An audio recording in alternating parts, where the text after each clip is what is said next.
প্রয়োজনে ইসরায়েলে ঢুকবে তুরস্ক, এরদোয়ান।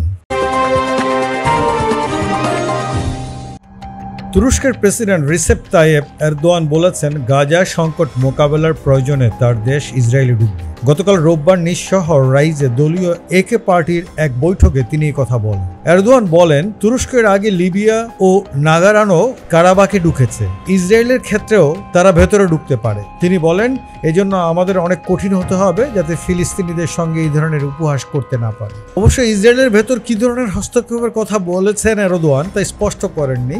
গাজায় ইসরায়েলি হামলা বড় ধরনের সমালোচক হিসেবে দেখা এরদোয়ানকে নিজ দেশের প্রতিরক্ষা খাতের প্রশংসা করে বক্তব্য দেওয়ার সময় তিনি ইসরায়েলে হস্তক্ষেপের বিষয়টি নিয়ে আলোচনা করেন। এরদোয়ান এই সময় বলেন, আমরা এটা করতে পারবো না এমন কোনো কারণ নেই, আমাদের শক্ত হতে হবে যাতে আমরা এই ধরনের পদক্ষেপ নিতে পারি। এই বিষয়ে অবশ্য পরে একে পার্টি থেকে বা ইসরায়েল থেকে কেউ কোনো মন্তব্য করেননি। এদিকে সোমবার ইসরায়েল লেবাননের দক্ষিণাঞ্চলে ড্রোন হামলা চালিয়েছে, যাতে 2 জন নিহত হয়েছেন। ইসরায়েল নিয়ন্ত্রিত গোলান মালভূমিতে গত শনিবার রকেট হামলার ঘটনায় 12 জন নিহত হওয়া নিয়ে চলমান উত্তেজনার মধ্যে এই ড্রোন হামলার ঘটনা ঘটেছে।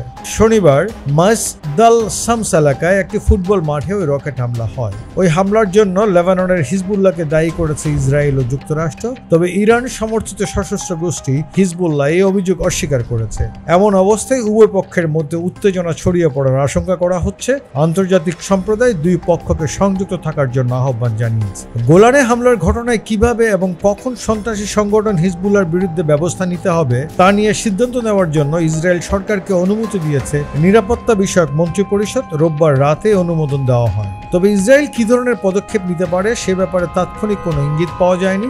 নাম প্রকাশে অনিচ্ছুক কয়েকজন কর্মকর্তা সূত্রে ইসরায়েলি একটি সংবাদপত্রের প্রতিবেদনে বলা হয়েছে, পদক্ষেপ সীমিত হলেও তা সুনির্দিষ্ট হবে।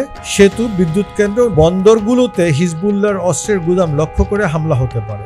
সশস্ত্র গোষ্ঠীটির উচ্চ পর্যায়ের কমান্ডারদের লক্ষ্য করেও হামলা হতে পারে। তবে এই ব্যাপারে ইসরায়েলকে সতর্ক করেছে ইরান। দেশটি বলেছে, লেবাননে নতুন করে সামরিক অভিযান চালানো হলে তা নজিরবিহীন পরিণাম বয়ে আনবে।